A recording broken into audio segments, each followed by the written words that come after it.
এই বোকা ছেলে, এখনো দাঁড়িয়ে আছো কেন গো? সব মেয়ে বাড়ি চলে গেছে, কেউ তোমাদেরকে মোবাইল নাম্বার দিবে না, এখানে আসো। কেউ নাম্বার দিবে না, ফকিরের মতো দাঁড়িয়ে আছে একটা মেয়ের নাম্বার নিবে বলে। তোমার জীবনের কিছু না কিছু উপকার করব, কিছু না কিছু উপকার করে যাব। জাতির সামনে যখন কথা বলবো হক কথা বলেই যাব। তাতে আমাকে পাথর মারলে কি আর বিরিয়ানি দিলে কি, জাতির সামনে যখন বসবো কথা বলতে তখন হক কথা বলবো, কোরআন এবং হাদিসের। আজকের দিনী বৈঠকে চলমান সভার যোগ্যতম সভাপতি সাহেব, মঞ্চে উপবিষ্ট ওলামায়ে কেরামগণ, সামনে বসে থাকা দিনী ভাই সকল, পর্দানাসীন মা ও বোন, প্রশংসা আল্লাহ তাআলার জন্য, যিনার প্রশংসা শেষ করার নয়। সংক্ষিপ্ত আকারে আমরা প্রশংসা করি, বলি আলহামদুলিল্লাহ। শান্তি অবতীর্ণ হোক আল্লাহর রাসূলের উপর সাল্লাল্লাহু আলাইহি ওয়াসাল্লাম, আল্লাহুম্মা আমিন। আজকের দিনী বৈঠকের সংক্ষিপ্ত আলোচ্য বিষয় পর্দার বিধান, আমাদের করণীয়। উল্লেখ্য বিষয়কে সম্মুখে রেখে এক গুরুত্বপূর্ণ তথ্যবহুল বিবরণের চেষ্টা করব ইনশাআল্লাহুল আজিজ, আমা তাওফীকি ইল্লা বিল্লাহ।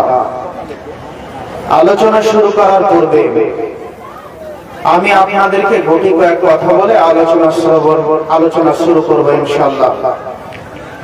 সম্মানিত দিনী ভাই সকল, যে সমস্ত দিনী ভাই পিছনে আছেন একটু সামনে আসার চেষ্টা করুন।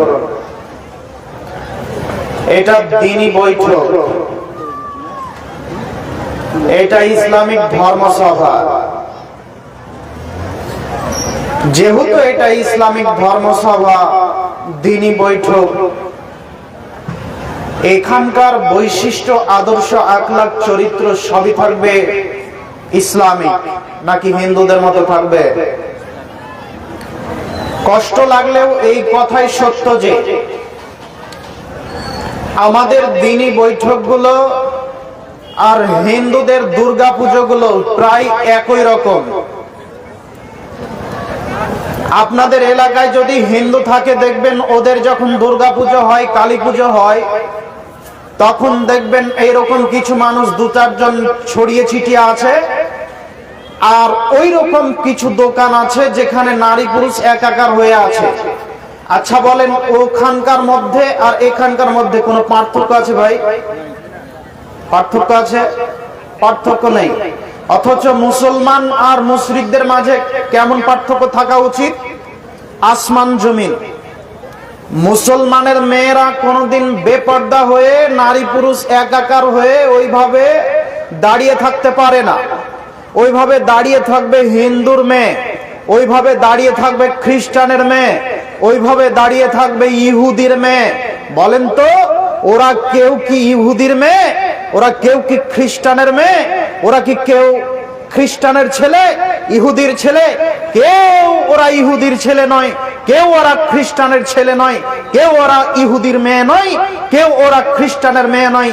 আর ওরা আমেরিকা থেকে ওখানে আসেনি। তার মানে বোঝা যাচ্ছে এখানকারই কোন মুসলমানের বাচ্চার ছেলে মেয়ে ওইভাবে দাঁড়িয়ে আছে। কথা ঠিক বললাম না ভুল বললাম? মুসলমানের বাচ্চার ছেলেগুলো ওখানে দাঁড়িয়ে আছে।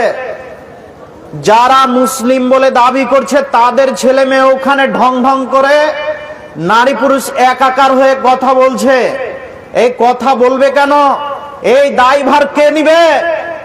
এরা কথা বলছে, এর পাপের দায়ভার কে নিবে? আজকের যারা কমিটি আয়োজন করেছে এদেরকে দায়িত্ব নিতে হবে। বিচারের মাঠে জবাব সবাইকে দিতে হবে। ইসলামিক ধর্মসভা যেখানে হবে সেখানে কেন এভাবে নারী থাকবে? আর সেখানে কেন এইভাবে দোকান বসবে? আশ্চর্য! এই বোকা ছেলে, তুমি তো এখানকার যুবক মানুষ, তুমি তো যুবক ছেলে, তোমার শরীরে পুজনে রক্ত আছে। তুমি যখন এইরকম দোকান বসতে দেখেছো, যখন তুমি ওই বেলুন বিক্রি হতে দেখেছো, যখন তুমি দেখেছো নারী পুরুষ একাকার হয়ে ঘুরছে, তখন তোমার রক্তে টকবক করে ফুটবে রক্ত, তুমি ওটা ঠেকিয়ে দিবে যে কোনো মূল্যে। ঠেকালে না কেন? কি জবাব দিবে আল্লাহর কাছে? কি জবাব দিবেন আপনারা? আমি ভেবে পাই না জনগণ কিভাবে বিচারের মাঠে বাজবে। সম্মানিত উপস্থিতি, আজকের দিনী বৈঠকগুলো হয়ে যাচ্ছে হিন্দুদের মতো, খ্রিস্টানদের মতো। নাম দিয়েছে দক্ষিণ তাল গ্রামের কবরস্থানের উপলক্ষে বিরাট ধর্মীয় জালসা। জি, সাথে সাথে মেলাটা অ্যাড করে দেন, সাথে সাথে মেলাটা অ্যাড করে দেন। লজ্জা হয় না কেন? হায়া হয় না কেন? ইতস্তবোধ হয় না কেন? বোধগম্য হয় না কেন? আরে এটা ইসলামিক ধর্মসভা। এখানে যদি কোনো মানুষ জোর করে দোকান বসাতে চায়, তাহলে ওর পায়ের মাল হয়ে খুলে নিব। এটা ইসলামিক ধর্মসভা। এই ইসলাম এসেছে জাহেলিয়াতকে কবর দিতে। এই ইসলামকে দিয়ে জাহেলিয়াতের উদ্বোধন হচ্ছে। কারো শরীরে কি এই তাল গ্রামের মানুষের রক্ত নেই গো? সবই কি পুজ আছে? যদি পুজ থাকে তাহলে হরিশ্চন্দ্রপুরে কি ওই হাসপাতাল আছে? যদি থাকে তো ওখানে গিয়ে ডাক্তারকে বলেন যে আমার শরীরে রক্ত আছে না, পূজা দেখেন তো। যদি পুজ থাকে তো পুজটা বের করে রক্ত ঢুকিয়ে দেন। এত অন্যায় দেখি, তারপর আমার রাগ হয় না কেন? শরীরে রাগ হয় না কেন? এত নোংরামি হচ্ছে, তারপরেও রাগ হয় না কেন? একটু দেখিয়ে আসবেন। সম্মানিত উপস্থিতি, বলছিলাম এগুলো সবই জাহেলিয়াত, এগুলো সবই মূর্খামি, এগুলো সবই দৃষ্টি কালচার, সবই হিন্দুদের মতো, খ্রিস্টানদের মতো, নাসারাদের মতো, একটাও মুসলমানের নয়। কিন্তু ধর্মসভা মুসলমানদের, তাই না? ধর্মসভা কাদের? মুসলমানদের। আশ্চর্য, তারপরে এগুলো ঘটছে কেন? এই যুবক ভাই, যিনারা আপনারা দায়িত্বে আছেন, যে সমস্ত ছেলে মেয়ে একাকার হয়ে কথা বলছে, তাদেরকে বসার জন্য অনুরোধ জানান। আমি ইসরাফিল সালাফি একদম বাগদম ঘোড়াডুল সাজে বলতে পারি না, বলিও না। সুর শায়রি জানি না, বলিও না। জি, আমি যতক্ষণ কথা বলবো ততক্ষণ কোরআন এবং হাদিসের বাইরে নয়। আরো একটু কথা বলি, আমি কেচ্ছা কাহিনী বলি না। যতক্ষণ কথা বলবো ততক্ষণ কোরআন এবং হাদিসের উপরে। যদি দেখেন যে কোরআন এবং হাদিসের বাইরে কথা বলছি, তাহলে আমাকে নামিয়ে দেবেন স্টেজ থেকে। এতক্ষণ আপনাদের এখানে ওয়াজ শুনলাম, আমি দেখতে পেলাম না যে কোনো একজন বক্তা কোরআন এবং হাদিসের একটু কাটা কাটা ওয়াজ করে জাতির উন্নতি করে গেল। উন্নতি হলো শুধু মসজিদের। খারাপ লাগছে কথা? আরে 10টা গজল না শুনিয়ে দুটো যদি হাদিস শোনায়, জাতির উন্নতি হবে? 10টা গজল না শুনিয়ে জাতিকে যদি দুটো হাদিস শোনায়, জাতির উন্নতি হবে? এই কথাই চূড়ান্ত। কিন্তু ভারত, বাংলাদেশ, পাকিস্তানের মাটিতে বক্তা যারা আছে, প্রায় 1 ঘন্টা বক্তা দিলে 14টা গজলই বলে। আবার এমনও বক্তা বের হয়েছে এই জায়গায় এসে বেদের মেয়ে জোসনার গান বলে গো। এই জাতির উন্নতি সেই দিন হবে যেই দিন এই জাতির নিচ থেকে বলবে, ও জনাব, আপনাকে কি এখানে গান বলার জন্য ডেকেছি? আপনাকে ডেকেছি এর জন্য টাকা দিয়ে যে আপনি আমাদেরকে কোরআন এবং হাদিস শোনাবেন, তারপরে বাড়ি যাবেন। আপনি তো কোরআন হাদিস বলতে পারেন না, নামেন স্টেজ থেকে। যেই দিন এ কথা বলতে পারবে এই শ্রোতারা, এই জনগণ, সেই দিন সমাজের উন্নতি হবে হুড় হুড় করে। সেই দিন উন্নতি হবে। যতদিন জনগণ এইভাবে থাকবে ততদিন উন্নতি সম্ভব নয়। যুবক ভাই, বলেন তো কথা ঠিক বললাম না ভুল বললাম? জোরে বলতে হবে। ঠিক। তারপরেও সমাজে বাস্তবায়ন হচ্ছে না কেন? আপনাদের সমাজের যতগুলো মানুষ দায়িত্ব পালন করছে, তাদের অধিকাংশই হলো 3rd পার্সন মানুষ। ও জনাব, আপনি যখন মসজিদের সেক্রেটারি খুঁজছেন, তখন বলছেন যে অমুক ব্যক্তি খুব ধনী মানুষ, ওকে সেক্রেটারির দায়িত্বটা দেন। ও কিভাবে ধনী হলো? সুদ খেয়ে। ও কিভাবে ধনী হলো? লোকের মেরে। ওই মানুষটাকে যখন আপনি দায়িত্বে দিয়েছেন, তখন বলছে জালসাই ওই কোরআন হাদিসের বক্তা নিয়েছে, কি হবে? ওকে নিয়েছে, মানুষ হবে না। যে গান বলতে পারে তাকে নিয়ে আসো। হচ্ছে না? হচ্ছে না? হচ্ছে। কাজেই এই জাতির যারা নেতা আছে, যারা নেতৃত্ব দিচ্ছে, এরা যেই দিন শিক্ষিত হবে সেই দিন সমাজ উন্নতি হবে, সেই দিন সমাজের উন্নতি হবে, তাছাড়া সম্ভব নয়। অতএব আপনি চেষ্টা করেন, আপনারা চেষ্টা করেন যাতে শিক্ষিত মানুষ এই জায়গাটা পায়। যে মানুষ তাকওয়াশীল সে হবে সমাজের ক্যাশিয়ার, সেই হবে সেক্রেটারি, সেই হবে সভাপতি। যদি এরকম হয় তাহলে সম্ভব, না তাছাড়া সম্ভব নয়। সম্মানিত উপস্থিতি, বলছিলাম পর্দার বিধান এখনো দাঁড়িয়ে আছে। ওদের লজ্জা শরম আছে? ওর বাপের লজ্জা আছে, ওর মায়ের লজ্জা আছে, কারোরই কি লজ্জা আছে? লজ্জা যদি থাকে তাহলে ওখানে দাঁড়িয়ে থাকতে পারে। গায়রত যদি থাকে, ওদের লজ্জা আছে? বলেন তো লজ্জা আছে? আমাদের নবী মুহাম্মদ সাল্লাল্লাহু আলাইহি ওয়াসাল্লাম বলছেন, আল হায়াউ মিনাল ঈমান, মানুষের লজ্জাই হলো ঈমান। মানুষের লজ্জা হলো ঈমান। অল ঈমানু ফিল জান্নাহ, আর ঈমানের মাধ্যমই হলো জান্নাত। আল হায়াউ মিনাল ঈমান কারনা ওয়া জামিআ, লজ্জার ঈমান দুটো জমাট বেঁধে থাকে। যখন লজ্জা চলে যায়, যখন ঈমান চলে যায়, যখন লজ্জা চলে যায় তখন ঈমান চলে যায়। কথা বুঝেননি? যখন মানুষের লজ্জা কাজ করে না তখন ঈমান কাজ করে না। ওদের লজ্জা কাজ করছে না তো ওদের ঈমানও কাজ করছে না। এই বোকা ছেলে, এখনো দাঁড়িয়ে আছো কেন গো? সব মেয়ে বাড়ি চলে গেছে, কেউ তোমাদেরকে মোবাইল নাম্বার দিবে না, এখানে আসো। কেউ নাম্বার দিবে না, ফকিরের মতো দাঁড়িয়ে আছে একটা মেয়ের নাম্বার নিবে বলে। আমি বুঝি না, আমি যুবক নই? আমি তো ওই ক্লাস কবে পড়ে নিয়েছি। তুমি বুঝতে ভুল করিও না। তোমার জীবনের কিছু না কিছু উপকার করব, কিছু না কিছু উপকার করে যাব। এই তাল গ্রামের মাটিতে এসেছি, পা দিয়েছি, কিছু না কিছু উপকার হবে হবে ইনশাআল্লাহ। তুমি আশা করে আসো, তোমার জীবনের কিছু না কিছু উপকার হবেই হবে ইনশাআল্লাহ। আশাবাদী। জাতিকে ধোঁকা দিতে আসিনি, জাতিকে ধোঁকা দিতে আসিনি। যখন কলটা রিসিভ করেছি তখন বলেছি, জনাব আপনি যদি আমাকে নিতে চান তাহলে পয়সা দিয়ে হবে না। বলেন তো আপনার বক্তাকে বলতে। ও আগে বলছে যে দিন যাব তার আগের দিন 20,000 টাকা মেরে দিলে যাব। বলতে বলেন বক্তাকে। একে দিয়ে জাতির উন্নতি হবে না, ও টাকাতে বিক্রি হয়ে আছে। আপনি কি ভাবছেন আমিও মাথা বিক্রি করে এসেছি? জি না, কখনো নয়। আমি যতদিন পৃথিবীর মাটিতে আছি, আল্লাহ যতদিন বাঁচিয়ে রাখবে ততদিন মাথা বিক্রি করে আসবো না। টাকা দিলেই কি আর না দিলেই কি, জাতির সামনে যখন কথা বলবো হক কথা বলেই যাব। তাতে আমাকে পাথর মারলে কি আর বিরিয়ানি দিলে কি, জাতির সামনে যখন বসবো কথা বলতে তখন হক কথা বলবো। কোরআন এবং হাদিসের হক কথা বলে বিদায় নিব। আর হক কথা কখনো মিষ্টি হয় না, সবই তিতা হয়। তো তিতা যেহেতু লাগবে, সবাই থাকবেন না পালিয়ে যাবেন? সবাই থাকবেন না পালিয়ে যাবেন? থাকবেন তো ইনশাল্লাহ? ইনশাল্লাহ শেষ পর্যন্ত থাকার চেষ্টা করেন। আর একটু হজম শক্তি আগে থেকে বাড়িয়ে নেন, একটু হজম শক্তি আগে থেকে বাড়িয়ে নেন। আলোচনা শুরু করতে যাচ্ছি। আমি শুধু এখন একটু আপনাদেরকে বললাম পরিবেশটা গঠন করার জন্য এইবার আলোচনায় আসছি। সম্মানিত উপস্থিতি, বলছিলাম পর্দার বিধান আজ থেকে 1450 বছর পূর্বে পর্দার বিধান ফরজ হয়েছে। কয় শত বছর পূর্বে? 1450 বছর পূর্বে। ও মা ও বোন, একটু চোখ কান খোলা রেখে আলোচনা শ্রবণ করার চেষ্টা করুন।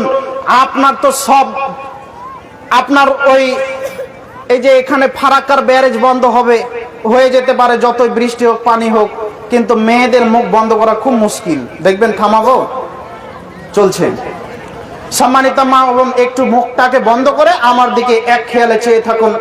আপনাদেরকেই আজ বলে যাবো ইনশাল্লাহ, যতগুলো কথা বলবো শুধুই মহিলা আর মহিলা।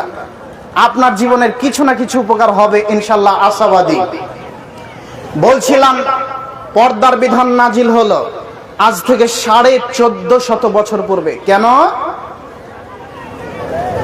তখন ছিল জাহেলিয়াতের যুগ, তখন ছিল বর্বরতার যুগ, তখন ছিল অসভ্যতার যুগ। তখন নারীদেরকে মানুষ মূল্যায়ন করত না, তখন নারীদেরকে যথাযথ মর্যাদা দেওয়া হতো না। একটা নারীর বিবাহ যখন ঠিক হতো তখন ওই নারীকে 10 জন আগে ব্যবহার করত। তারপরে একদিন জনগণ বসতো, যেদিন মেয়েটার বাচ্চা প্রসব হতো, বাচ্চাটা যার দিকে যেত তার সঙ্গে বিবাহ হতো। তার মানে আগেই লজ্জা স্থান সবাই দেখে নিত। নারীদের মর্যাদা তখন ছিল না। এমনকি জাহেলিয়াতের যুগে নারীদেরকে জীবন্ত প্রেথিত করা হতো, জীবন্ত কবর দেওয়া হতো। যদি কোনো মানুষের ঘরে, যদি কোনো মানুষের একটা কন্যা সন্তান জন্ম নিত, তাহলে তারা বলতো ছি ছি ছি ছি ছি ছি, আমার কপালে এই কন্যা সন্তান আছে, আমার কপালে কন্যা সন্তান আল্লাহ দিল, ছি ছি ছি ছি ছি ছি, সমাজের মুখ দেখাবো কি করে, ছি ছি ছি ছি ছি, সমাজে মুখ দেখাবো কি করে, আমার কপালে কন্যা সন্তান হলো। তো এখন এই লজ্জা অবস্থায় কন্যাকে রেখে দিব নাকি মাটিতে পুঁতে দিব, এইরকম মানুষ দ্বিধাদ্বন্দ্বে থাকতো।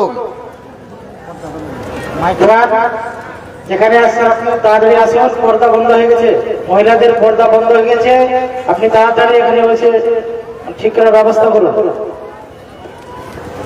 বলছিলাম যে এই অবস্থাতে পিতা ভাবতো এখন নারীকে রাখবো নাকি মাটিতে পুঁতে দিব। কত বর্ণনা আছে, কত মানুষ জীবন্ত তার মেয়েকে প্রেথিত করে দিয়েছে, কবরে দিয়ে দিয়েছে, মাটি দিয়ে দিয়েছে তার বুকে। সম্মানিত উপস্থিতি, ইহুদি খ্রিস্টান নারীর মূল্যায়ন করেনি, নারীকে মূল্যায়ন করেনি, কোনোদিন করবেও না, আজকেও করছে না।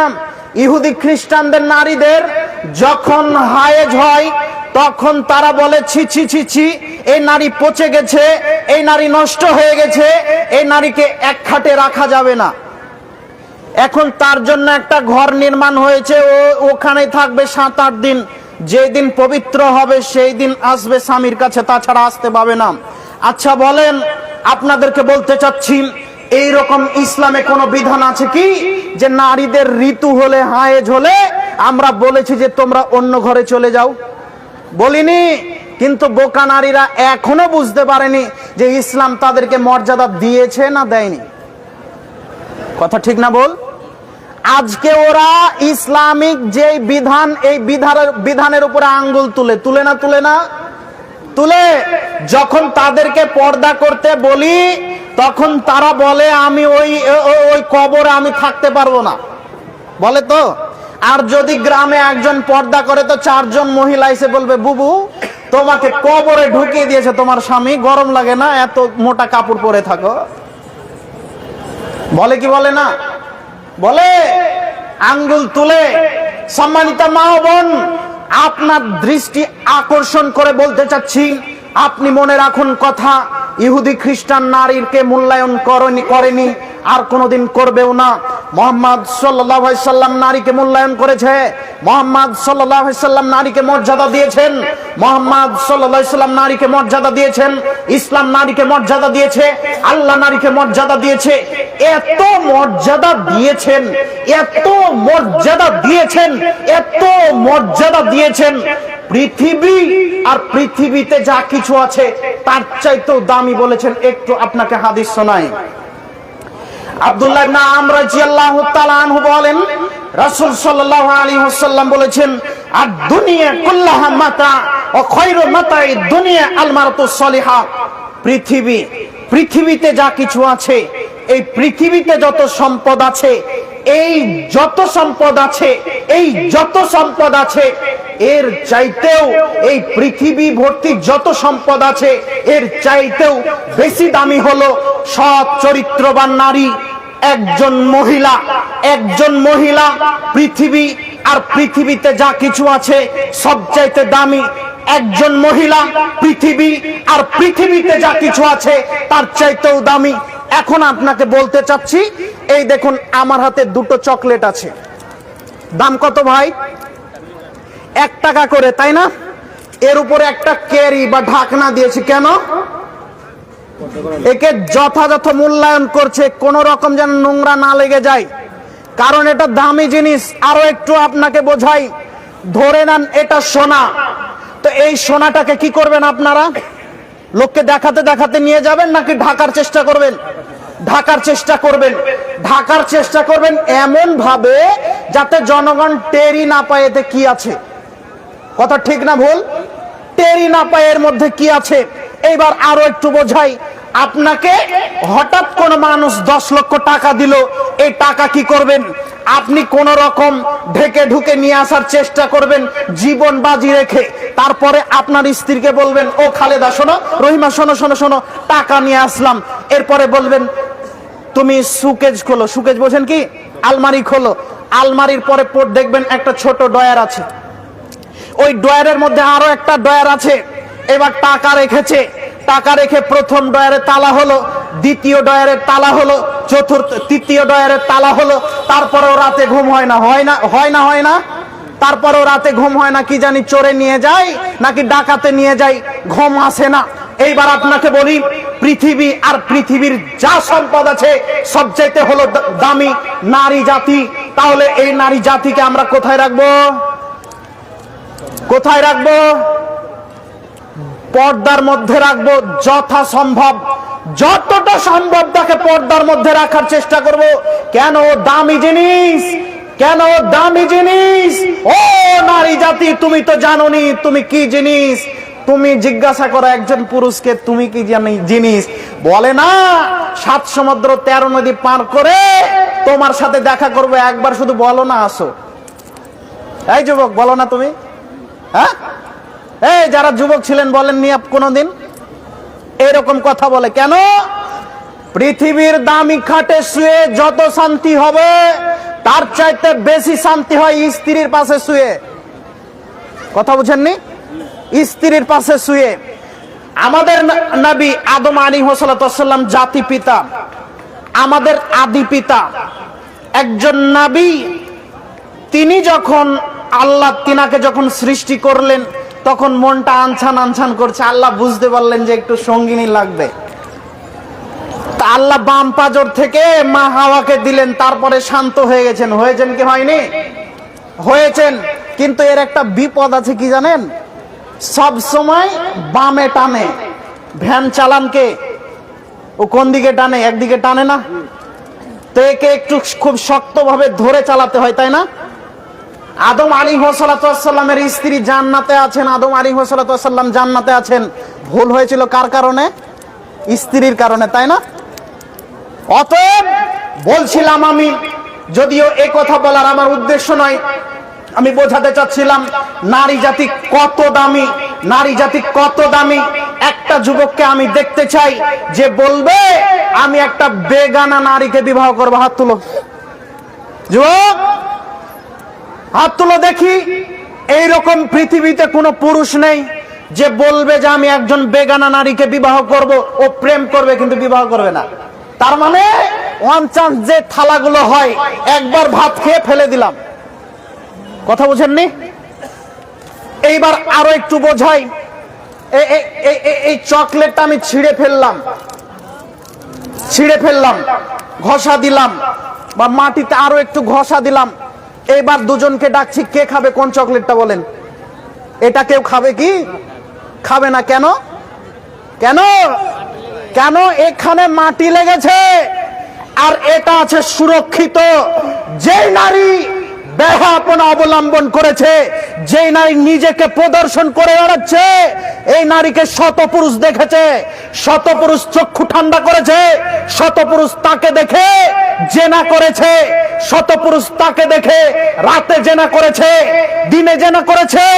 এই নারীকে সবাই পাবলিক টয়লেট হিসেবে ব্যবহার করেছে। এই নারীকে কোন মানুষ সহজে বিবাহ করতে চায় না। আরে মুসলমান করে না, হিন্দুরাও করতে চায় না গো, হিন্দুরাও করতে চায় না। কেন? জানে যে এর এমন একটা স্বভাব, একে সবাই খেয়ে আছে। কিন্তু একটা নারী যদি পর্দাশীল হয়, তার নাকটা যদি বুচা হয়, সেই নারী যদি কালো হয়, কুৎসিত হয়, তারপরেও জনগণ বলে অমুক নারী আছে। কালো হলে কি হবে? দেখতে খারাপ হলে কি হবে? আদর্শবান মহিলা। দেখতে খারাপ হলে কি হবে? আদর্শবান মহিলা। ওই মেয়েটার বিবাহের জন্য মানুষ ঘোরাঘুরি করে। কথা ঠিক না ভুল? ঠিক। সম্মানিত উপস্থিতি, আজকের মুসলিম নারীগণ মনে করেছে বেহায়াপনা বেপর্দায় হলো ফ্যাশন। জি না, বেহায়াপনা বেপর্দা ফ্যাশন নয় গো। এটা হলো পুরুষদের চক্ষু ঠান্ডা করার জন্য তোমাকে ব্যবহার করছে। ওরা চাচ্ছে যে আমার চক্ষুটা ঠান্ডা হোক, আমার চক্ষু ঠান্ডা হোক। সম্মানিত মা ও বোন, নিজেকে ঢেকে জীবন যাপন করার চেষ্টা করুন। আপনি আপনার মূল্য হারিয়ে দিয়েন না, আপনি আপনার মূল্য হারিয়ে দিয়েন না, আপনি আপনার মর্যাদাকে মাটির তলে পিষাই করিয়েন না। এখন আপনাকে বলতে চাচ্ছি, একজন মহিলা যদি এখান দিয়ে হেঁটে যায়, যার গায়ে কোনো পোশাক আছে কিন্তু অল্প অল্প পোশাক আছে, তাহলে দেখবেন সবাই তার দিকে তাকাচ্ছে, সবাই তার দিকে তাকাচ্ছে। আরে যুবকরা তাকাবে তাকাবে, বুড়া মানুষও তাকাবে। আর এখান দিয়ে যদি একটা মানুষ, একটা মহিলা পর্দা করে যায়, তার দিকে কেউ নজর দিবে না। তার কারণ ভিতরে কেমন যে আছে কে দেখবে? কথা বুঝেননি? যদি মানুষ, নারীগণ পর্দা করে, তাহলে তারা ধর্ষণের শিকার হবে না। যদি মহিলারা পর্দা করে, তারা ধর্ষণের শিকার হবে না, তারা কোন পুরুষের ইবতেজিনের শিকার হবে না। ইসলাম তাদেরকে যথাযথ মূল্যায়ন করেছে বলে, ইসলাম যথাযথ তাদেরকে মূল্যায়ন করেছে বলে আল্লাহ তাআলা বলছেন, ও নারীগণ শোনো, আদমের ছেলে মেয়ে, আদমের মেয়ে তোমরা শোনো, যারা মুসলমান, অকরনা ফি বুয়ুতিকুন্না ওয়ালা তাবাররাজনা তাবাররুজাল জাহিলিয়াতিল উলা, তোমরা নিজের বাড়িতেই অবস্থান করো, তোমরা নিজ গৃহে থাকো, জাহেলি যুগের নারীদের মতো, বর্বরতা যুগের নারীদের মতো, নির্লজ্জ যুগের নারীদের মতো, মূর্খতার যুগের নারীদের মতো নিজেদেরকে জাতির সামনে অর্ধনগ্ন নগ্ন তুমি পেশ করিও না, তুমি নিজেকে ঢেকে রাখো। আল্লাহ তাআলা বললেন যে তোমরা জাহেলি যুগের নারীদের মতো নিজেদেরকে প্রদর্শন করিও না। জাহেলি যুগের নারীগুলো নিজেদেরকে প্রদর্শন করত, তাদের মাথায় কাপড় থাকতো না, তাদের শরীরে তেমন কাপড় থাকতো না, তারা তেমন কাপড় ব্যবহার করত না। জি, আমি আপনাদেরকে আরো একটু বোঝানোর চেষ্টা করি। আপনারা ক্লাস 3-তে পড়েছিলেন, আজ থেকে 20 বছর আগে মানুষ যখন অসভ্য ছিল তখন তাদের গায়ে কাপড় ছিল না, তাই না? মানুষ যখন একটু সভ্যতায় পা দিল তখন মানুষ গাছের ছালকে জামা কাপড় বানানোর চেষ্টা করলো। তারপরে আরো যখন সভ্যতায় পা দিল পশুর চামড়া দিয়ে পোশাক বানানোর চেষ্টা করলো। আরো যখন সভ্যতায় পা দিল তখন জামা কাপড় এমনিতেই বানিয়ে গায়ে দেওয়ার চেষ্টা করলো। ও নারী জাতি, তুমি নাকি সভ্যতা পড়েছো তোমার স্কুলে, তুমি কোন সভ্যতা পড়লে? তুমি এখনো কেন অসভ্য থাকলে গো? তোমার শরীরে কেন কাপড় নেই? তোমার শরীরে কেন পর্দা নেই বলো? তোমার মাথায় কেন ওড়না নেই বলো? তুমি তো মুসলিম ঘরের মেয়ে, তোমার বাপ মুসলমান, তোমার দাদা মুসলমান, তোমার 14 গোষ্ঠী মুসলমান, তোমার গায়ে কাপড় নাই কেন? এখন তুমি ঢং ঢং করে ঘুরছো কেন? এখন তুমি ঢং ঢং করে বেপর্দা হয়ে জলসায় আসলে কেন? তোমার স্বভাব এতটা খারাপ হলো কেন? কিভাবে তুমি বুঝলে এইভাবে তোমাকে ঘুরতে হবে? তোমাকে ঘুরতে আল্লাহ নিষেধ করেছেন, এইভাবে আমি বলিনি। কথার সাথে মুনাফিকি করিও না, বক্তব্যের সাথে মুনাফিকি করিও না। আজকে কান ধরে উঠতে হবে যে আর কোনোদিন বেপর্দা হয়ে চলবো না, ইনশাল্লাহ আর কোনোদিন বেপর্দা হয়ে চলবো না। আমি মুসলমান, আমার গায়রত আছে, আমার আত্মমর্যাদা আছে। হিন্দুদের আত্মমর্যাদা নেই। ওরা টিকটক করতে পারে, ওরা ফ্যামিলি ব্লগ করতে পারে, ওরা জাতিকে প্রদর্শন করতে পারে নিজেকে। আমি মুসলমানের বাচ্চা, আমি মুসলিমের মেয়ে, আমি নিজেকে এইভাবে প্রদর্শন করতে পারি না। জি জনাব, ওইটা আপনার মেয়ে লাগে না? ও কেন টিকটক করে? আপনার লজ্জা হয় না? আপনার হায়া হয় না? আপনি ওই মেয়েটার বাপ, বিচারের মাঠে জবাব আপনাকে দিতে হবে। ওই মেয়েটা কেন টিকটক করবে? ওই মেয়েটা কেন ফ্যামিলি ব্লগ করবে? কেন ও রান্নার ভিডিও দিবে? কেন ও ডান্স করবে? জি, আমরা তো ভাবতাম মনে হয় যেন হিন্দু মেয়েগুলোই নাচানাচি করে। যখন নাম দেখি রুবিনা তখন মাথা গরম হয়ে যায়। কথা বুঝেননি? সোশ্যাল মিডিয়া অন করলে তো এমনিতে চলে আসে, আমরা তো ঠেকাতে পারি না। তো নাম যখন দেখি যে রুবিনা আর সাকিনা তখন মাথা ভালো থাকে, যে না ওটা মুসলমানের বাচ্চা, বোঝা যায় না হিন্দু না মুসলমান যতক্ষণ না নাম না স্পষ্ট হয়। আর তুমি কাপুরুষ, তোমার যতক্ষণ না লুঙ্গি না খুলবো প্রমাণ হবে না যে তুমি মুসলমান না হিন্দু। কথা বুঝেননি মুসলমানদের অবস্থা? বুঝতে পেরেছেন কি? মুসলিমদের উপর দেখে বোঝা যায় না এরা মুসলমান না হিন্দু। যদি পুরুষদের দেখতে চান যে হিন্দু না মুসলমান, কি খোলা লাগবে? লুঙ্গি। আর মহিলাদের কি করতে হবে? আগে নাম জিজ্ঞাসা করতে হবে, ওর নাম অলকা নাকি রুবিনা না খালেদা, তবে বুঝতে পারবেন। এরকম হলো কেন? আরে হিন্দু আর মুসলিম বা অমুসলিম আর মুসলমানদের মাঝে প্রথমে একটা কথা বললাম, আসমান জমিন পার্থক্য থাকবে। আসমান জমিন পার্থক্য থাকবে।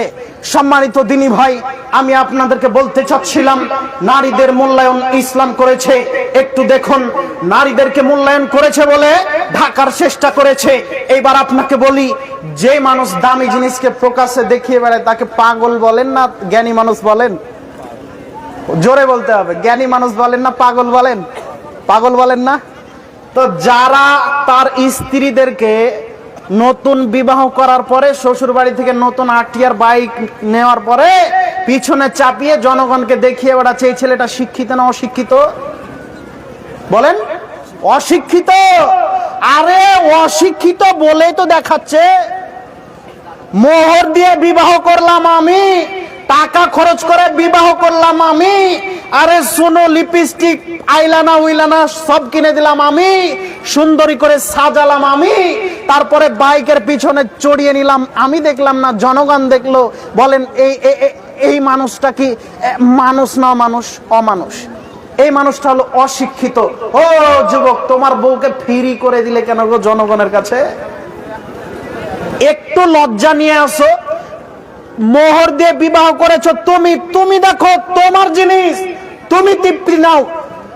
তোমার স্ত্রী সুন্দর হয়েছে যে বন্ধন লোনের ম্যানেজারকে দেখায়, আর তোমার সামনে দুর্গন্ধ কাপড়যুক্ত কাপড় নিয়ে তোমার সামনে আসে। আরে একটু খারাপ লাগা তো উচিত।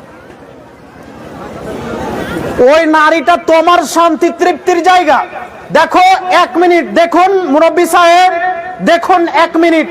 মহান আল্লাহ বলেন, আমিন আয়াতিহি আন খালাকা লাকুম মিন আনফুসিকুম আজওয়াজাল লিতাসকুনু ইলাইহা।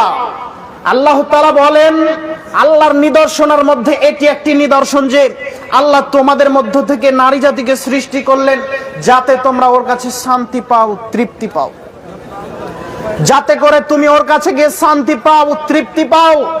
এই জন্য নারী জাতিকে সৃষ্টি করা হলো। বোকা মানুষ, আপনি বুঝতে পারলেন না। আপনার স্ত্রীকে সুন্দর করে সাজিয়ে রাস্তা নিয়ে ঘুরে বেড়াচ্ছেন, যে না একটুও কি গায়রত নেই গো? খারাপ লাগা তো উচিত। বিশ্বাস করেন, যারা পুরুষ হবে তাদের শরীরে জ্বালা শুরু হয়ে যাবে স্ত্রীকে যদি অন্য মানুষ দেখে নেয়। আমি ইসরাফিল সালাফি বলছি, আমার স্ত্রী যদি আঙ্গুলটা কোনো মানুষ পরপুরুষ দেখে নেয়, আমার গায়ে জ্বালা শুরু হয়ে যায়। আপনাদের হয় কি? যদি হয় তাহলে পুরুষ মানুষ, আর যদি না হয় তাহলে মনে করবেন যে আমি হিজড়া মানুষ, আমি পুরুষ মানুষ নই। যদি পুরুষ মানুষ হতাম, আমার স্ত্রী শান্তি তৃপ্তির জায়গা, আর এটাকে লোকে দেখে নিচ্ছে, আমার কিছুই যে হচ্ছে না। বুঝেননি? কিছুই যে হচ্ছে না, তার মানে আপনার আত্মমর্যাদা শেষ হয়ে গেছে। বুঝেননি? আত্মমর্যাদা শেষ হয়ে গেছে।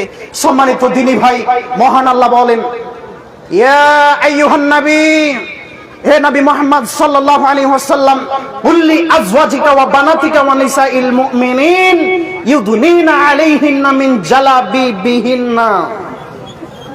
হে নবী মুহাম্মদ সাল্লাল্লাহু আলাইহি ওয়াসাল্লাম, আপনি বলেন আপনার স্ত্রীদেরকে, আপনার কন্যাদেরকে, আপনার ওই যে মুমিন নারী, মুসলিমা নারী, তাদেরকে বলেন তারা যেন তাদেরকে ঢেকে রাখে, তারা যেন তাদেরকে ঢেকে রাখে। যালিকা আদনা ইউরাফনা ফালা ইউযাইনাম।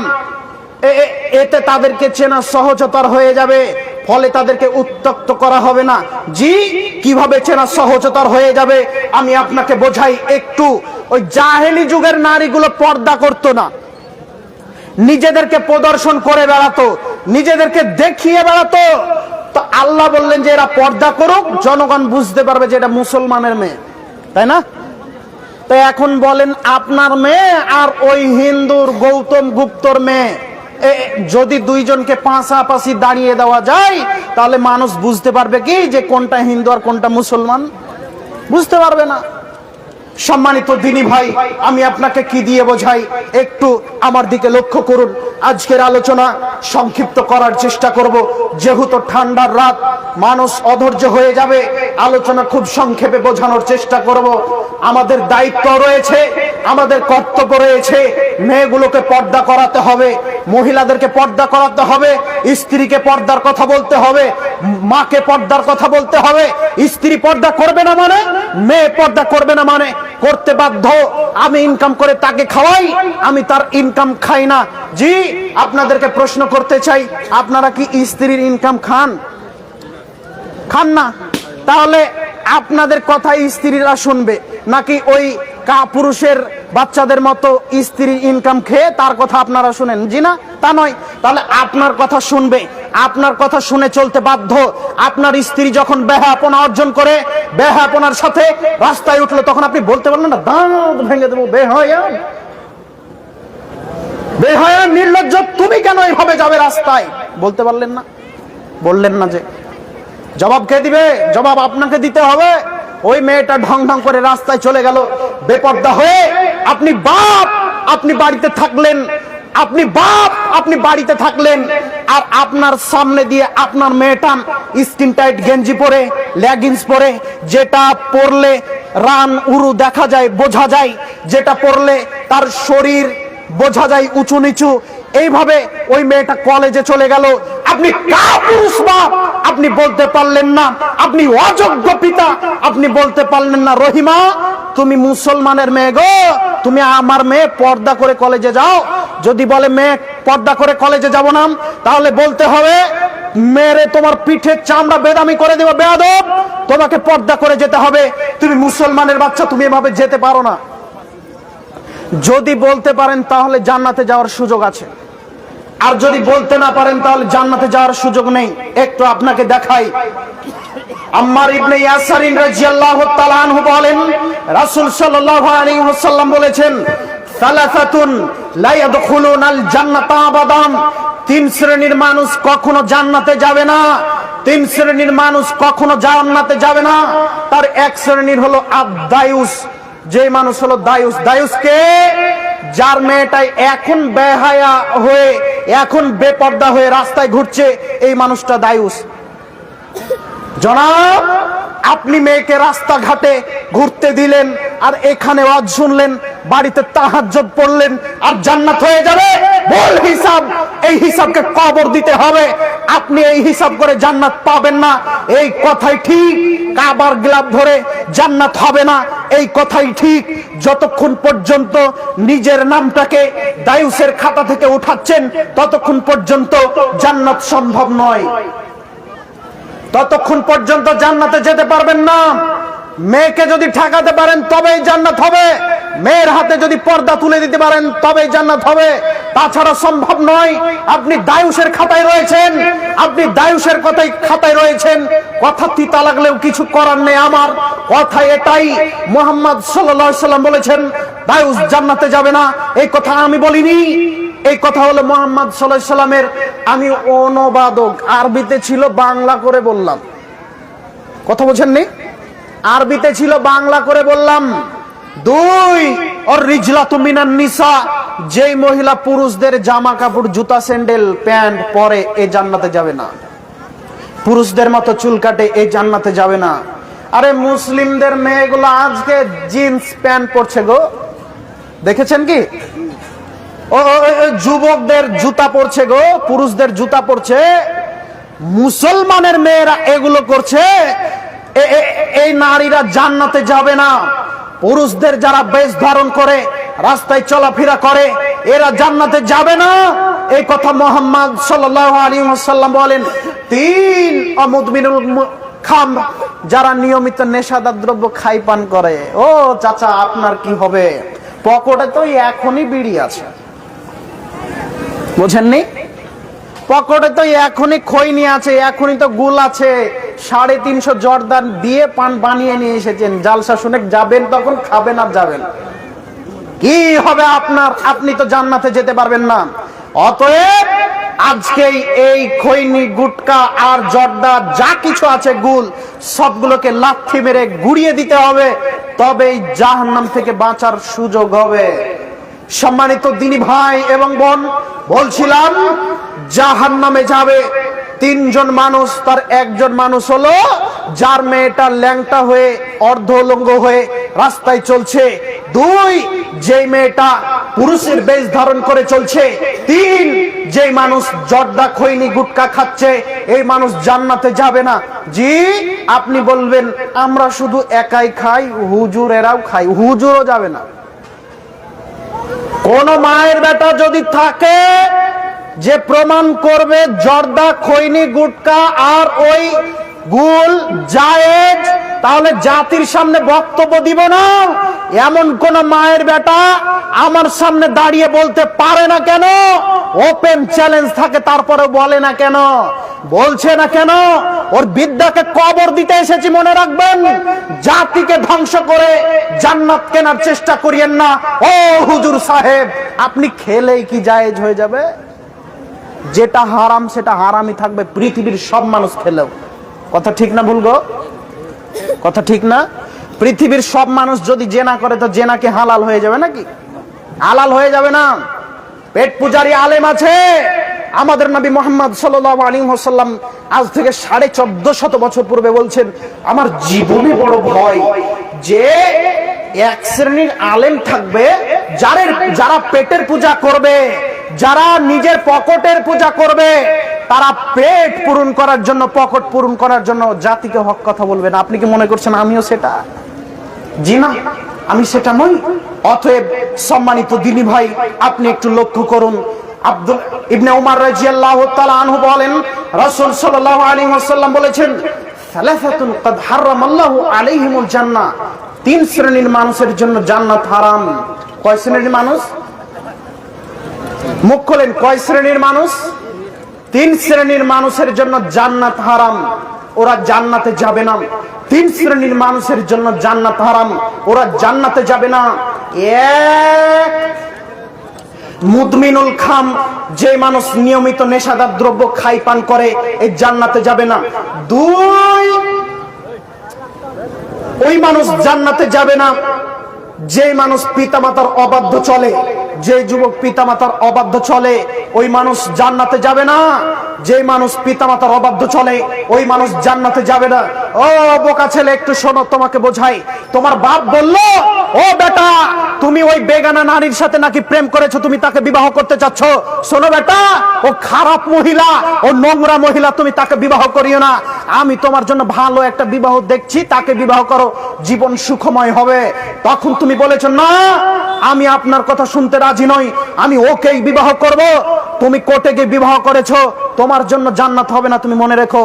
এই বোকা মহিলা, আপনি আপনার পিতামাতার কথাকে অঠেল করে আপনি হাইকোর্টে গিয়ে, আপনাদের কোর্টে গিয়ে বিবাহ করেছেন। আপনি এই বিবাহ করার কারণে জান্নাত হবে না। মনে রাখবেন, আপনার জন্য জান্নাত হারাম। যে মানুষ পিতামাতার অবাধ্য চলে, ওর জন্য জান্নাত হবে না। এই কথাই চূড়ান্ত, এই কথাই চূড়ান্ত। মুহাম্মদ সাল্লাল্লাহু আলাইহি ওয়াসাল্লাম বলেছেন, তিন, আদ-দায়ুস আল্লাযী কুরু ফি আহলিহিল খাবাস, যেই মানুষটার মেয়ে বেপর্দা, যে মানুষ তার পরিবারে বাহাপনার সুযোগ দিয়েছে, এই মানুষের জান্নাতে যেতে পারবে না, এর জন্য জান্নাত হারাম। কে জান্নাতে যাবে না? যেই বাপ তার মেয়েকে, যেই বাপ তার স্ত্রীকে নিয়ে ফ্যামিলি ভুলাগ করছে, জান্নাতে যাবে না। কথা বুঝেননি?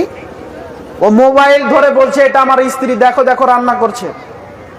ও মোবাইল ধরে বলছে যে এটা আমার মেয়ে, জনগণকে দেখাচ্ছে, এই বাপ জান্নাতে যাবে না। এর জন্য জান্নাত হারাম। হাদিস নাসাইর, সানাদ সহিহ, এই হাদিস সত্য, এই হাদিস মিথ্যা নয়। অতএব আমি আপনাকে বলতে চাচ্ছি, যে কোনো মূল্যে বেহায়াপনাকে, নির্লজ্জতাকে কবর দিতে হবে, তবে জান্নাত সম্ভব, তাছাড়া জান্নাত সম্ভব নয়।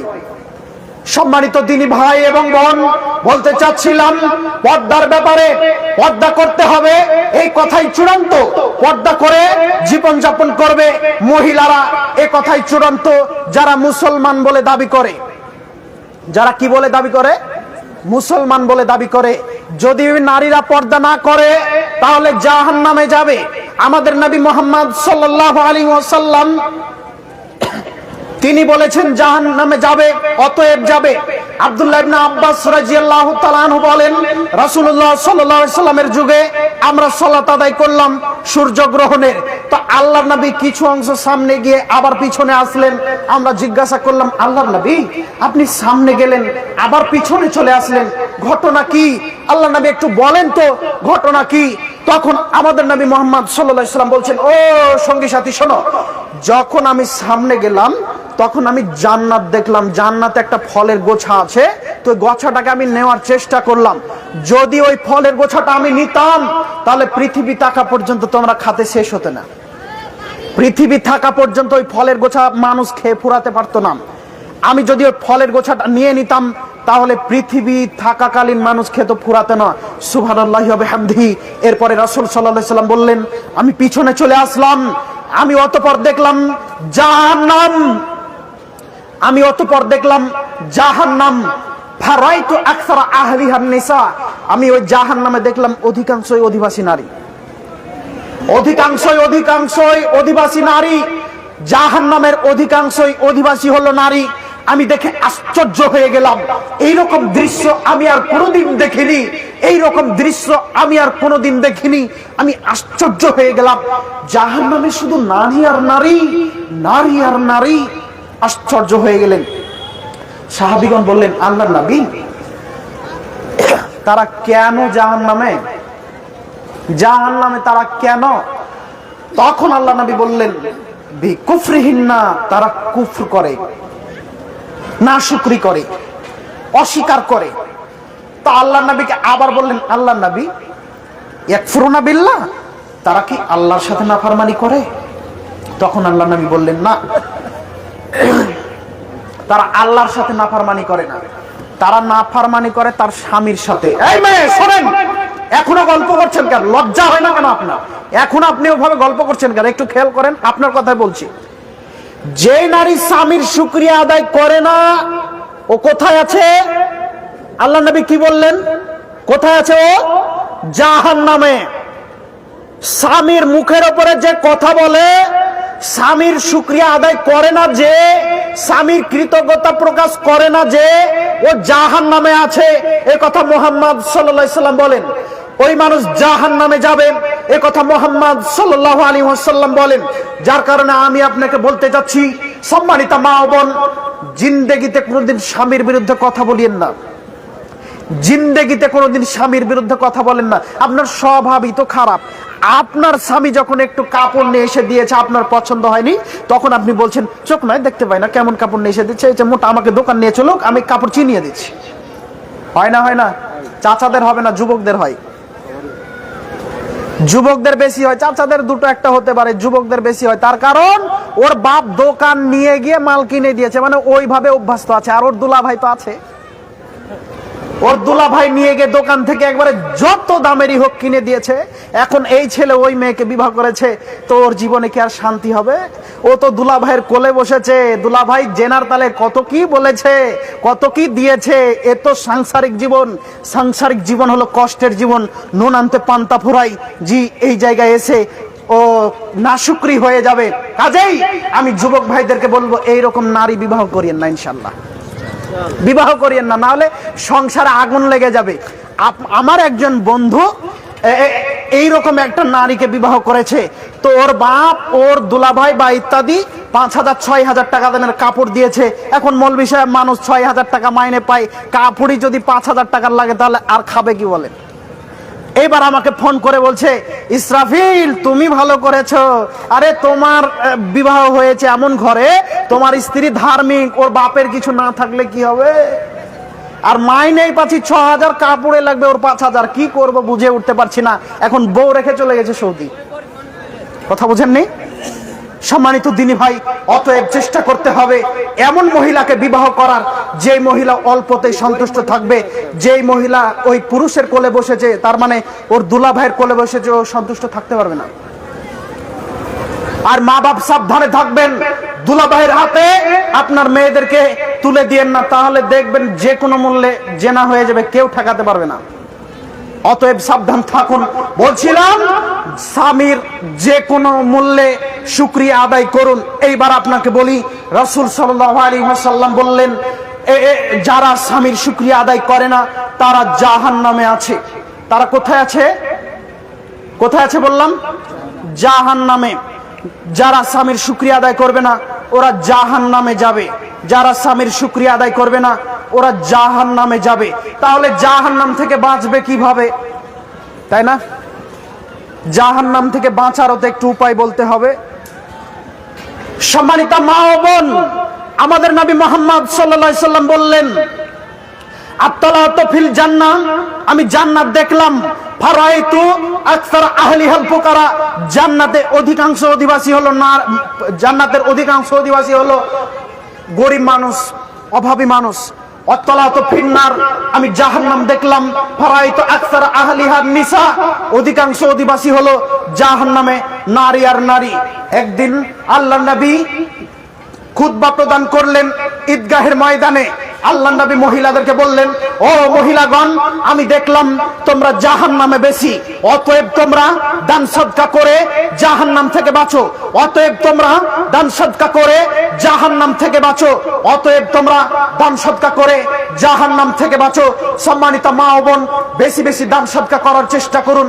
আপনাদের জান্নাত খুব সহজে, আবার জাহান্নামও খুব সহজে। এখন যদি আপনার স্বামীর বিপক্ষে কথা বলেন তাহলে জাহান্নাম, আর স্বামীর শুকরিয়া আদায় করলেই জান্নাত। চারটা জিনিস করলে নারীদের জন্য জান্নাত: 1, 5 ওয়াক্তের সালাত; 2, রমজান মাসের সিয়াম; 3, স্বামীর শুকরিয়া; 4, স্বামীর সেবা; 4, নিজেকে হেফাজত করা, লজ্জা স্থানের হেফাজত করা, তার মানে পর্দা করা। এই 4টা জিনিস করলে জান্নাত হবে, এই কথাই চূড়ান্ত। সম্মানিত মা ও বোন, কোনদিন এই কাজ থেকে বিরত থাকেন না। কয়টা কাজ? 4টা। 1, 5 ওয়াক্ত সালাত যে কোনো মূল্যে আদায় করবেন; 2, রমজান মাসের সিয়াম পালন করবেন; 3, স্বামীর ইতাআত করবেন; 4, নিজেকে হেফাজত করবেন, লজ্জা স্থানের হেফাজত করবেন, পর্দার বিধান মেনে চলবেন। এইবার আপনাকে বলি, সম্মানিত দিনী ভাই, অধিকাংশ নারীরাই আজকে স্বামীদের উপরে অসন্তুষ্ট, স্বামীদেরকে তাদের উপরে অসন্তুষ্ট রাখে। কোন মহিলা যদি স্বামী ডাকছে আর তার ডাকে সাড়া না দেয়, তাহলে ওই মহিলার উপরে সারা রাত ফেরেশতারা বদদুয়া করতে থাকে, লানাত করতে থাকে। যতক্ষণ স্বামী তার উপরে অখুশি থাকে ততক্ষণ পর্যন্ত ফেরেশতারা তার উপরে বদদুয়া করতে থাকে, লানাত করতে থাকে। অতএব সম্মানিত মা ও বোন, আপনি যে কোনো মূল্যে স্বামীর ডাকে সাড়া দেন, স্বামীর বিপক্ষে যেন না। সম্মানিত উপস্থিতি, টাইম যেহেতু শেষের দিকে, একটি হাদিস বলে আজকে আলোচনা শেষের দিকে নিয়ে চলে যাব। 1 মিনিট আপনারা সকলেই আমার দিকে তাকিয়ে থেকে আলোচনা শ্রবণ করার চেষ্টা করুন। 2 থেকে 3টা হাদিস বলেই আলোচনা শেষ করে দিব ইনশাল্লাহ। দেখুন, আপনি পুরুষ মানুষ, শুধু মহিলারাই পর্দা করবে তা নয়। এখন যদি একটা নারী চলে যায় বেগানা, তাহলে কি করবেন? ঢ্যাপ ঢ্যাপ করে তাকিয়ে থাকবেন না চক্ষু নিচু করবেন? মিথ্যা কথা বলছে। আরে মোবাইলে কত উলঙ্গ নারী আছে, কারো দে যে চোখ নিচু হচ্ছে না? যে অন্যায় হচ্ছে না? হচ্ছে না? অন্যায় হচ্ছে। সম্মানিত ভাই, সম্মানিত দিনী ভাই, একটু লক্ষ্য করুন, চক্ষু যেমনি গেছে অমনি ফিরিয়ে নিতে হবে, এই কথাই চূড়ান্ত। যদিও হুজুর বলেছে, বাংলাদেশের একজন হুজুর বলল যে চোখ দিয়েছে আল্লাহ সুন্দর জিনিস দেখার জন্য, অতএব দেখেন, ওই নজরে দেখিয়েন না, জেনার নজরে দেখিয়েন না। আচ্ছা, মহিলার দিকে যদি চোখ যায়, জেনার নজরে যাবে না ভালো নজরে যাবে? হয় সম্ভব? সম্ভব না, সম্ভব না। এখন শিয়ালের মুখে মুরগি দিলেন, দিয়ে বলেন যে না, এটা মনে করেন যে আপনার বন্ধু, ও কি বলবে যে বন্ধু? বিশ্বাস হবে কোনোদিন? হবে না। অতএব কোন নারীকে কোন একটা পুরুষের কাছে দিয়ে দিল আর বলল যে না, নারীটা হেফাজতে আছে, এ কথা কেউ বিশ্বাস করবেন? তাহলে ওই মাস্টার সাহেবের কি হবে? যেই মাস্টারের অনেক টাকা, যে মানুষের অনেক টাকা, তার মেয়েকে ওই পার্সোনাল টিউশন দিয়েছে একটা পুরুষের কাছে, ওই পুরুষ আছে আর এই মহিলা আছে, বলেন জেনা হচ্ছে না অন্য কিছু হচ্ছে? জেনা হচ্ছে না? এটা হারাম, এটা করা যাবে না। আমাদের নবী মুহাম্মদ সাল্লাল্লাহু আলাইহি সাল্লাম বলছেন, লা ইয়াখলু আন্না রাজুলুন বিমরাতা ইল্লা কানা সালিতুহুমা শাইতান। যখন একজন পুরুষ একজন নারী নির্জনে নিরালায় একত্রিত হয়, তার তৃতীয় জন হয়ে যায় ইবলিস। একবার মেয়েকে গিয়ে বলবে বলো না ভালোবাসি, আর একবার মাস্টারকে এসে বলবে বলো না ভালোবাসি। এই করতে করতে দেখবেন মাস্টারের সাথে ভেগে গেছে। এরকম খবর আপনারা দেখতে পান কি? হয় না? হয় না? হয়। জনাব, আপনার বুঝতে ভুল হয়েছে। একজন নারীকে কোনোদিন একটা পরপুরুষ কোনোদিন তাকে বোন হিসেবে নেয় না, ওকে ওর খাদ্য হিসেবে নেয়। যেই পুরুষ এখন কোন মহিলার পিছনে ঘুরছে আর মহিলা বলছে যে এই পুরুষ আমাকে ভালোবাসে, জি না, এ পুরুষ তোমাকে ভালোবাসে না, এ একজন ধর্ষক পুরুষ, এ তোমাকে ধর্ষণ করে রাস্তায় ফেলে দিয়ে চলে যাবে, রাস্তায় ফেলে দিয়ে চলে যাবে। এ তোমাকে ধর্ষণ করার জন্য তোমার পিছনে ঘুরছে। ও যুবক ভাই, তোমাকে বলছি, যেই মেয়ে তোমার পিছনে ঘুরছে, তোমাকে তোমার জীবন ধ্বংস করার জন্য ঘুরছে, অতএব সাবধান থাকো, তুমি নারীদের চক্করে পড়িও না। অতএব সাবধান থাকো, নারীদের চক্করে পড়িও না। বলছিলাম, নারীদের দিকে চক্ষু গেলে চক্ষু ফিরিয়ে নিতে হবে। জারির ইবনে আব্দুল্লাহ রাদিয়াল্লাহু তাআলা আনহু আল্লাহ নবীকে বললেন, আল্লাহ নবী আন-নাজরাতিল ফাজাতি ফাআমারানি আন আসরিফা বাসারি। আপনি বলতে পারেন যখন কোন নারীকে হঠাৎ দেখে ফেলবো তখন আমি কি করব? তখন আল্লাহ নবী বললেন চক্ষুকে ফিরিয়ে নাও। তখন কি করতে হবে? চক্ষুকে ফিরিয়ে নিতে হবে। এই কথাই চূড়ান্ত। সম্মানিত দিনী ভাই, একটু আমার দিকে আরো একটু খেয়াল লক্ষ্য করে আমার দিকে তাকিয়ে থাকে আলোচনা শ্রবণ করার চেষ্টা করুন। আমি আপনাকে আরো একটি হাদিস শোনাই। আবু হুরায়রা রাদিয়াল্লাহু তাআলা আনহু বলেন, রাসূল সাল্লাল্লাহু আলাইহি ওয়াসাল্লাম বলেছেন, সিনফানা মিন আহলিন নার লাম আরাহুমা, দুই শ্রেণীর মানুষ জাহান্নামে আছে, আমি তাদের দেখিনি। দুই শ্রেণীর মানুষ জাহান্নামে আছে, আমি তাদের দেখিনি। কওমুন মাআহুম কাযনাবিল বাকারে, দুই শ্রেণীর মানুষ, তার মধ্যে এক শ্রেণীর মানুষ হলো যাদের হাতে থাকবে গরুর ওই লেজের মতো লাঠি। গরুর লেজ দেখেছেন কি? একদিক মোটা একদিক সরু, ওই লাঠি থাকবে। ইয়াজরিবুনা বিহান নাস, তা দিয়ে মানুষকে মারবে। তা দিয়ে কাকে মারবে? মানুষকে মারবে। যে ছেলেটা নেতার পিছনে ঘুরছে, নেতা বলেছে অমুককে মারতে হবে, ও মেরে চলে আসলো, ও বেচারা কোনো দোষী ছিল না। জনাব, জাহান্নামে যেতে হবে, আপনি খেয়াল করে থাকুন, আপনাকে জাহান্নামে যেতে হবে। মানুষকে এইভাবে মারেন কেন? মানুষের উপরে এইভাবে জুলুম করেন কেন? মানুষ আপনাকে দেখলে থুথু দেয় কেন? মানুষ আপনার দুর্নাম করে কেন? মানুষ আপনাকে খারাপ বলে কেন? জাতির জন্য বোঝা হলেন কেন? জাতির জন্য খারাপ হলেন কেন? মানুষ আপনাকে বলে যে দেখো অমুকের বেটা অমুক নেতা হয়েছে, মানুষকে বিনা দোষে মারে, তোমাকে দেখলে থুথু দেয় কেন? তুমি এখান থেকে ফিরে আসিও, করজোরে অনুরোধ জানালাম। তুমি নেতার কথা উঠবে মানে, তুমি নেতার কথায় বসবে মানে, আশ্চর্য, তুমি বসতে পারো না, তোমার পিছনে নেতারা ঘুরবে, তোমার পিছনে নেতারা ঘুরবে। ভোট তাদের প্রয়োজন, নেতা হওয়া তাদের প্রয়োজন, তোমার নেতা করার প্রয়োজন নেই। অতএব যে সম্মানিত দিনী ভাই, যে কোনো মূল্যে এই কর্ম থেকে বিরত থাকতে হবে। দুই, অনিসাউন, মহিলা, কাসিয়াতুন, কাপড় পরে থাকবে, আরিয়াতুন, উলঙ্গ। দেখেন কত নারী কাপড় পরে আছে, কাপড় এমন পরে আছে, ওর বাপ এমন কাপড় পরে দিয়েছে, আপনি যে মশারি টাঙান ওই মশারি ছিটগো উপর থেকে ভিতর দেখা যায়, বোঝেননি? উপর থেকে ভিতর দেখা যায়। আমার মনে হয় যে কোম্পানি আজকে গুড নাইট দিয়েছে, ওই যে কত দিয়েছে মশা তাড়ানো, তো মনে হয় যে মশারি কোম্পানি বিপদে পড়ে গেছিল, তখন মশারি কোম্পানিকে ওরা বলেছিল যে সবই তো দেখলেন যে মশা তাড়ানোর জন্য সব ব্যবস্থাই হয়ে গেল, তো এখন কি করবেন, এই মশারিগুলোকে জামা রূপে মহিলাদেরকে দিয়ে দেন। আমার মনে হয় এইটাই হয়েছে, তাছাড়া এটা সম্ভব নয়। আর এর বাপ কি মানুষ নয়? এই মশারি কেউ কি কিনে দেয়? কাপড় কেন দেয় মানুষ? শরীরটাকে ঢেকে রাখবে, তাই না? ঢেকে রাখবে, তাই তো মহিলাটা রাস্তা দিয়ে হাঁটছে, তো উপর থেকে ভিতর দেখা যাচ্ছে। এই কাপড় মুসলমানের মেয়ে পরবে মানে? ও কি ইহুদি? ও কি খ্রিস্টান? ও কি নাসারার মেয়ে? ও কি ইহুদির বাচ্চা? ও কি ইহুদির মেয়ে? জি না, ওটা খ্রিস্টানের মেয়ে নয়, ওটা মুসলমানের মেয়ে। এই কাপড়কে আগুন দিয়ে জ্বালিয়ে দেওয়ার জন্য জন্ম নিয়েছে ও। এই কাপড়ও পরতে পারে না, এই কাপড়ও পরবে না। আমাদের নবী মুহাম্মদ সাল্লাল্লাহু আলাইহি সাল্লাম বললেন, নিসাউন, মহিলা, কাসিয়াতুন, কাপড় পরে থাকে, আরিয়াতুন, উলঙ্গ। দেখেন তো আপনার মেয়েটা উলঙ্গ নাকি উলঙ্গ না? উলঙ্গ আছে না উলঙ্গ নেই দেখেন আপনি। কে জবাব দিবে? জবাব আপনাকে দিতে হবে। ওই মেয়েটাকে জন্ম আপনি দিয়েছেন, আমি ইসরাফিল সালাফি জন্ম দিইনি, আপনি দিয়েছেন জন্ম। জবাব আপনাকে দিতে হবে, জবাব আপনাকে দিতে হবে। সম্মানিত দিনী ভাই,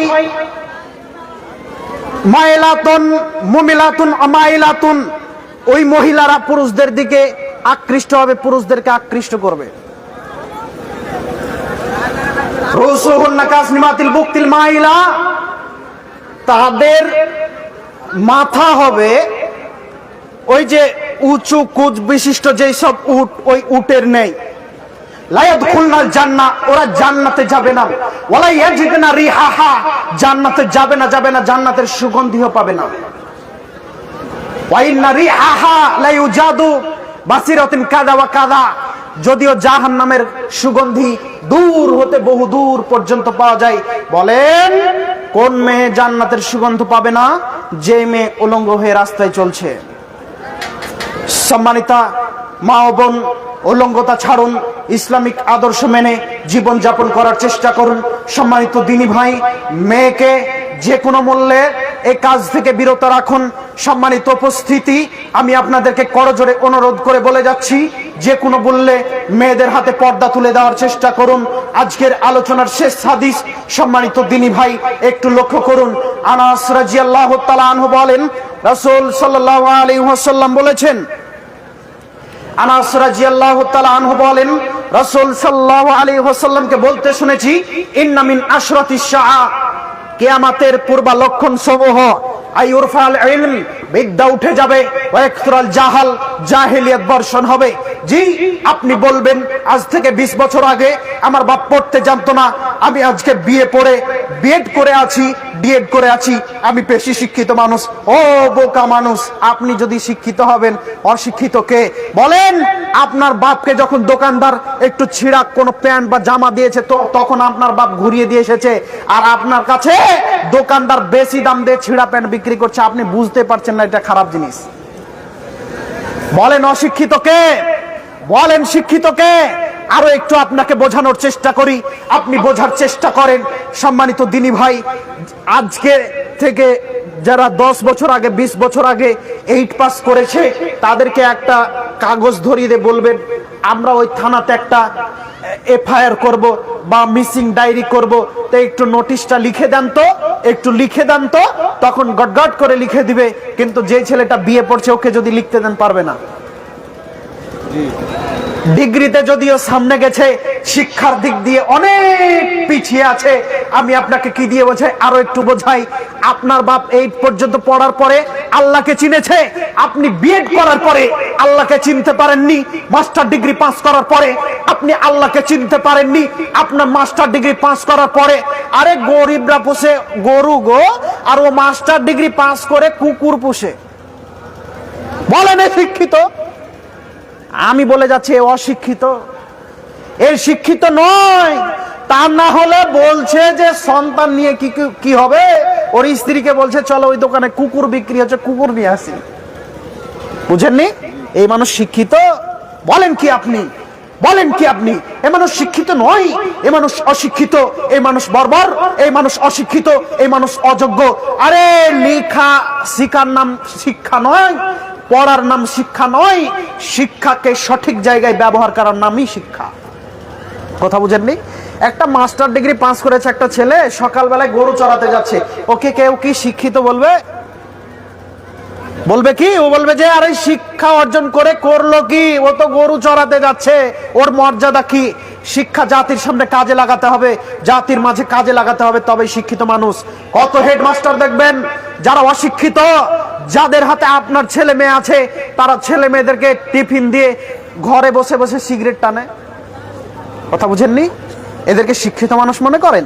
যে না, শিক্ষিত মানুষ নয়। ও তো এতটুকু বিদ্যা অর্জন করতে পারেনি যে সিগারেটের উপরে লেখা আছে যে এটা খেলে মরণ হয়, মরণ। বুঝেননি? ও শিক্ষিত মানুষ, তারপরে ওটাকে খাচ্ছে, তাহলে এই মানুষ শিক্ষিত? আমি দেখলাম যে এটা আগুন, তা আমি যদি এখন পা দিই, বলেন আমি পাগল, ছাগল না অশিক্ষিত? অশিক্ষিত নয়? আমি অশিক্ষিত? আমার বিবেক কাজ করছে না, আমার বিবেক কাজ করছে না বলে ওটাতে পা দিয়েছি। সম্মানিত উপস্থিতি, আলোচনা শেষ করে দেব, একটু ধৈর্য ধরেন, এই হাদিসের অনুবাদ করে শেষ করে দেব। এক সূরা জেনা, জেনা বেড়ে যাবে। এখন আপনাকে বলি, ঘরে ঘরে জেনা হচ্ছে। কি হচ্ছে? ঘরে ঘরে জেনা হচ্ছে। একদিকে মা জেনা করে, একদিকে বাপ জেনা করে, একদিকে তুমি যুবক জেনা করো, এক ঘরে তোমার বোন জেনা করে। আমরা কেউ ঠেকাতে পারি না। কেন? এই যে অ্যান্ড্রয়েড ফোনগুলো সবার হাতে হাতে লেপের তরে চলছে। ঘরে ঘরে জেনা হবে, জেনা বেড়ে যাবে। নেশাদার দ্রব্য খাওয়া পান করা বেড়ে যাবে। জি, নেশাদার দ্রব্য খাওয়া পান করা বেড়ে যাবে। জনগণ খাচ্ছে খাচ্ছে, হুজুরও খাচ্ছে, হুজুর খাচ্ছে খাচ্ছে, পুরুষ খাচ্ছে খাচ্ছে, বাড়ির মহিলারাও খাচ্ছে। মহিলারাও জর্দা দিয়ে পান খায়। হয় কি আপনাদের এইদিকে? হয়, মহিলারাও পান খায়। আবার একটা জায়গায় দেখলাম মহিলারা বিড়ি খাচ্ছে, মহিলারা বিড়ি খাচ্ছে। আমাদের নবী মুহাম্মদ সাল্লাল্লাহু আলাইহি সাল্লাম বলছেন, নেশাদার দ্রব্য খাওয়া পান করা বেড়ে যাবে। ওয়ায়াকিল্লার রিজাল, পুরুষ কমে যাবে। ওয়ায়াকসুরান নিসা, মহিলা বেড়ে যাবে। মহিলা এমন বাড়বে, মহিলা এমন বাড়বে, হাত্তা ইয়াকুনা লি খামসিনা ইমরাতুল কাইমুল ওয়াহিদ, একজন পুরুষের পিছনে 50 জন নারী থাকবে। আরে যুবকদের মোবাইল চেক করেন দেখি, এখনই ওর মোবাইলে 10টা নারীর নাম্বার আছে। কথা ভুল বললাম না ঠিক বললাম? 10টা নারীকে ও নিজেই একাই পরিচালনা করে। 10টা নারীকে পরিচালনা করছে ও। আজ থেকে 20 বছর পরে 50 জন নারীকে পরিচালনা করবে না একজন পুরুষ। এটা কি না হওয়ার কিছু? আল্লাহ নবী বললেন, কিয়ামতের পূর্বে একজন পুরুষ 50 জন মহিলাকে পরিচালনা করবে। সম্মানিত উপস্থিতি, হাদিস বুখারী মুসলিম, অত্র বিবরণ দ্বারা আমি আপনাকে বোঝাতে চাইলাম, যে কোনো মূল্যে আমাদেরকে জেনা থেকে বাঁচার চেষ্টা করতে হবে, নচেত পরকালে বাঁচা যাবে না। পরকাল জটিল, পরকাল সমস্যাজনক, পরকাল খুব সমস্যাজনক। সেই দিন বাঁচার কোনো উপায় থাকবে না। অতএব সম্মানিত দিনী ভাই, আমি যে কোনো মূল্যে আপনাদেরকে বলে গেলাম, আপনারা আমল করার চেষ্টা করুন। আজকের আলোচনা আর বেশি লম্বা করব না। একটু সম্মানিত দিনী ভাই, আমরা সবাই মুসলমান, আল্লাহর সঙ্গে আর মুহাম্মদ সাল্লাল্লাহু আলাইহি সাল্লামের সঙ্গে নাফরমানি করতে পারি না? পারি না। যখন অমুসলমানরা আমাদের নবী মুহাম্মদ সাল্লাল্লাহু আলাইহি সাল্লামকে গালি দেয়, তখন আমাদের শরীরে কি সহ্য হয়? জি না, সহ্য হয় না, মাথা গরম হয়ে যায়। জি, আপনি আল্লাহর নবীকে ভালোবাসেন, ভালোবাসেন না? বাসেন না? বাসেন তো? ভালোবাসেন। তাহলে আমাদের নবী মুহাম্মদ সাল্লাল্লাহু আলাইহি সাল্লাম বলেছেন, মুসলিম নারীদেরকে পর্দা করাতে হবে। পর্দা করাবেন তো ইনশাআল্লাহ? যদি ভালোবাসেন তাহলে করাবেন। ভালোবাসার অপর নাম হলো আনুগত্য করা। কি করা? আনুগত্য করা। মানে আপনার বাপকে যে ভালোবাসেন, তাহলে এটা প্রমাণ করতে হলে বাপের হুকুম শুনে প্রমাণ করতে হবে, তাই না? বাপ বললো যে ওখানে যাও, আপনি বললেন যে না তোমাকে ভালোবাসি, ঠিক আছে, কিন্তু ও কাজ করতে পারবো না, তাহলে ভালোবাসা কাজ করলো? কাজ করলো না। অনুরূপ ভাবে কোন মানুষ যদি বলে আল্লাহ এবং আল্লাহ রাসূলকে মানি, অতঃপর সেই আদেশ তারা প্রত্যাখ্যান করে, তাহলে আল্লাহ এবং আল্লাহ রাসূলের মান্যতা হলো না। অতএব আজ থেকে 1450 বছর পূর্বে পর্দার বিধান ফরজ হলো, অথচ আজ পর্যন্ত মুসলমান যারা, মুসলিম জাতি যারা মুসলমান, পরিবারে পর্দার বিধান তুলে দিতে পারেনি। পরিবারে পর্দার বিধান তুলে দিতে পারেনি। ইহুদি খ্রিস্টান বুঝিয়ে দিয়েছে যে পর্দা মানে তোমাদেরকে কবরে ঢুকিয়ে দেওয়া, যার কারণে মহিলারা পর্দা করতে চায় না। ইহুদি খ্রিস্টান এমন ভাবে আদর্শ দেখিয়েছে যে তারা পর্দা করতে চায় না। কোন ইহুদি খ্রিস্টান আপনাদের গ্রামে এসে বলে গেছে যে তোমরা পর্দা করিও না? বলেনি। কিন্তু কিভাবে ঢুকালো? সোশ্যাল মিডিয়ার মাধ্যমে ঢুকিয়েছে, তাই না? আদর্শের মাধ্যমে ঢুকিয়েছে, বিষ ঢুকালছে মাথায় আগে, তারপরে সম্ভব হয়েছে। এমনিতে অটোমেটিক মুসলিম মেয়েরা পর্দা খুলে ফেলছে, কারণ আমরা মেয়েদেরকে ইংলিশ মিডিয়ামে পড়াতে পেরেছি, কিন্তু আরবি মিডিয়ামে পড়াতে পারিনি।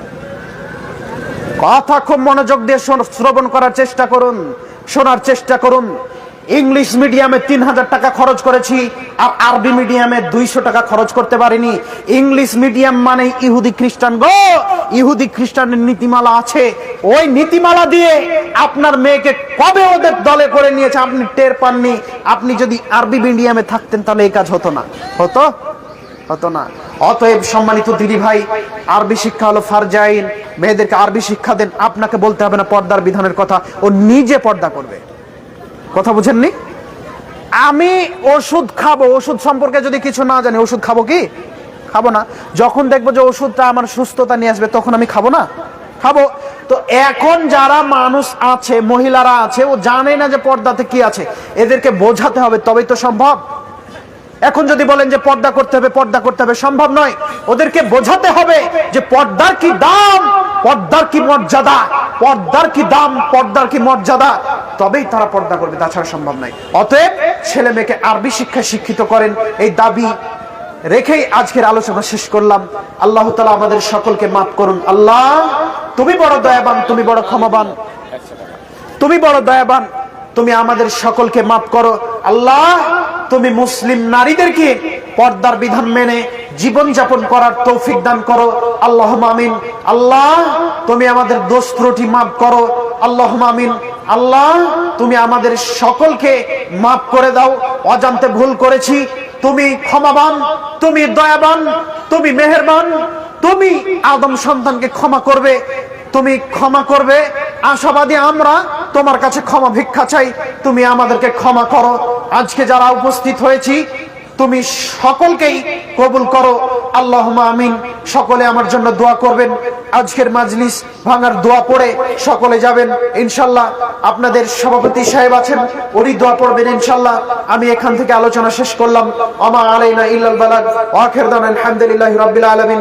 আসসালামু আলাইকুম ওয়া রাহমাতুল্লাহি ওয়া বারাকাতুহু।